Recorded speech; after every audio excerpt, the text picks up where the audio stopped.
Good morning, guys. Today I'd like to talk to you about light calligraphy, or otherwise known as light painting. For those who don't know, light painting is where you take a long exposure photo, and while you're taking that long exposure photo, you move a light source around like a torch or something, or your phone, and that records the light as a stream, and so you can create sort of like works of art, some cool effects by doing that.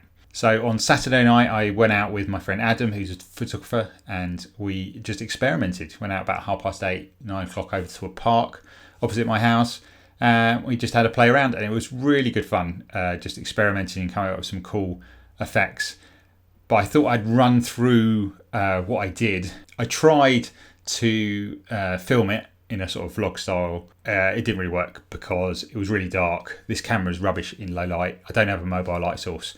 So, and also the light, if I was trying to film with a light, it would affect the photo as well. So all in all, that failed. It was a good idea in practice. But I got a couple of clips that show me doing what I was doing. But what I'll do is I'll talk through some of the photos, how I created them, what settings we had it on as well. But first of all, I'll go through the equipment that we used.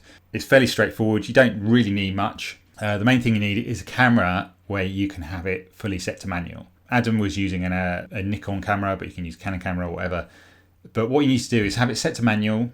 You need to change the shutter speed. If you dial down the shutter speed all the way down to its lowest point, there will be an option, hopefully, which says bulb or has a picture of a bulb or has a bee. This means that when you hold down the shutter button and keep it held down, it will open up the shutter and keep it open until you release your finger from it. So what we would do is I would get to the position, get my torch ready, and I'd say, okay, go, Adam.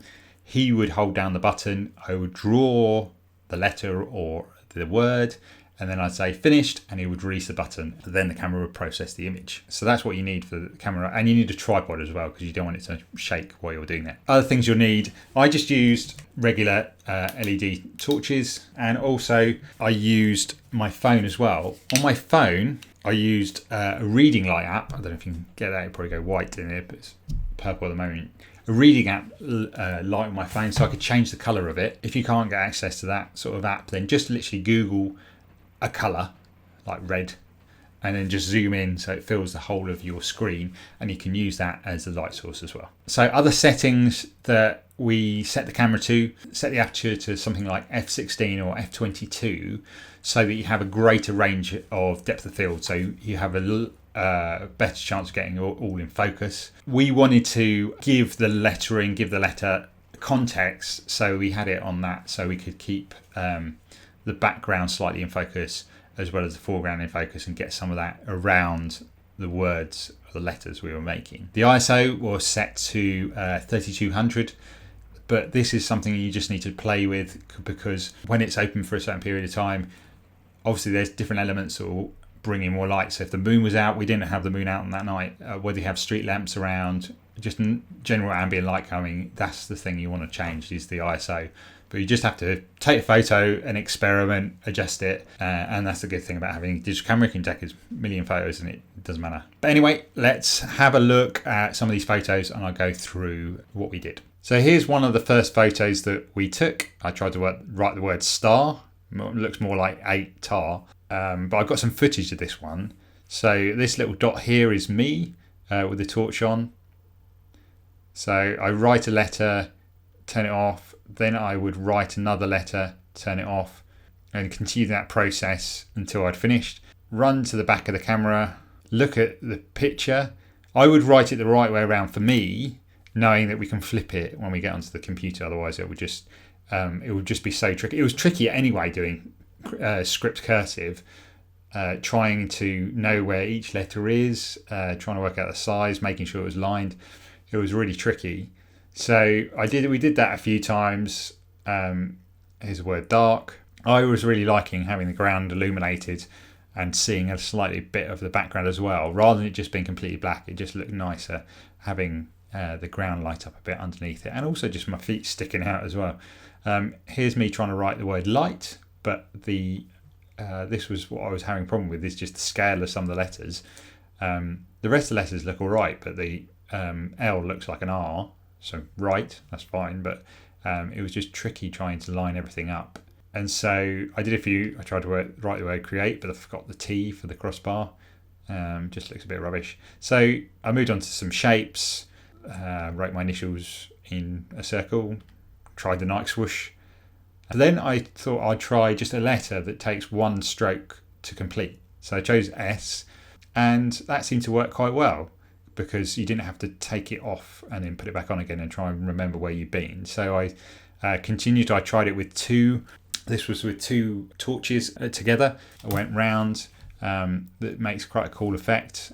Tried to do a T as well by holding it out wide and coming in and dropping down. Got an S, sans serif S, so I was holding both the torches a fixed distance apart and then trying to keep that distance around the whole curve, which was quite tricky as well. Looks alright, looks more like a 5 though.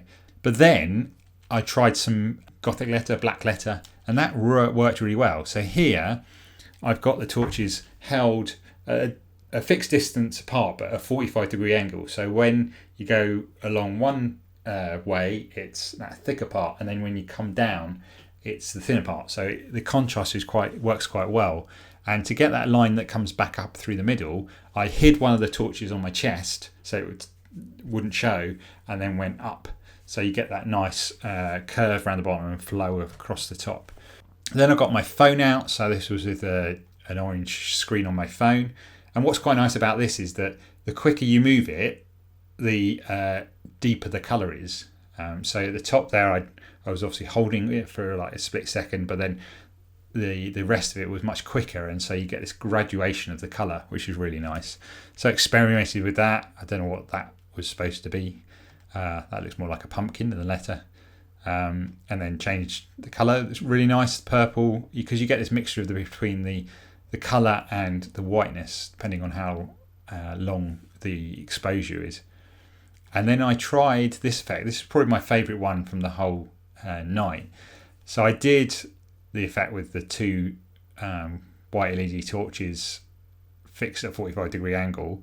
Did that, and then what I did is put them both in my pocket and took out my phone, which was already on, and then I tried to go back over the S with a purple light on my phone, and it sort of worked, but it gives this brilliant effect where it's going from white to sort of a pinky colour to the purple colour. And it just works so well. And actually I quite like the fact that you can just see my legs. I don't know why I wore light grey trousers. I should have just worn all black, but I had a black top on, so you didn't see the top half of me. But it just adds to the effect, really. It looks pretty cool. And then we decided, why don't we just try it in the kids' play area and see what happens in there, because you have all these different objects, and being night, it might look a bit different. So this is one I love because this was like a hexagonal tyre swing area. And so what I did was I did some letters in the middle, which didn't really work. But I quite like the fact that it lit up the middle and reflected on each of the posts. So this one here, which is me walking slowly from left to right and going up and down in the middle, worked really well because you illuminate a sort of path through it, and also it reflects off all the posts, off the tyres, off the chains. And it just worked really well, and just a cool effect. And you got in the background, you got a street light over there, which also brings in a sort of a different dimension, different colour as well. And a few of the stars are out as well, so you get this sort of graduation from the lights in the town just behind those houses going up to the sky, and also the sort of this like bark and gravel that we got in the foreground as well, which is really cool. So really enjoyed doing that. So I tried to do some more in that, but my lettering got happy here, but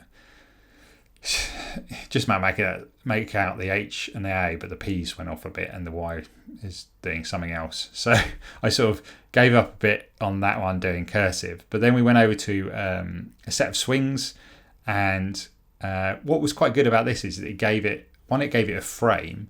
It was quite nice that the light was reflecting off the frame and off the chain, but it also gave you some sort of reference points. So you had the swings and the lines going here, so it was a little bit easier to do the script cursive, but still, this bit coming down here is a bit off. And so yeah, it was quite hard to do. Black letter worked again, but I forgot to turn on the other part of the torch, so tried that again. And it was quite nice, just the reflections were just super cool here. And then we moved on to do some over the sand. The sand was a bit flat. Managed to get something that actually resembled a word. There's nothing much else you can see apart from a bit of sand on the bottom. So it got to 11 o'clock and it was getting quite cold. And so we thought, yeah, we better go home now. And Adam to sort through all the pictures and sort of flip them all and then, edit out the ones that sort of worked and ones that didn't work. But what was quite cool is that night, after we'd finished, I just had so many ideas popping around my head of what you could do. There was a skate park just over the other side of the field we could have gone to, and sort of I could have run around that, seeing what the reflections off the concrete surfaces and off the grind rails would look like, and just it gave my creativity a sort of a boost as I just kept thinking of ideas that we could do.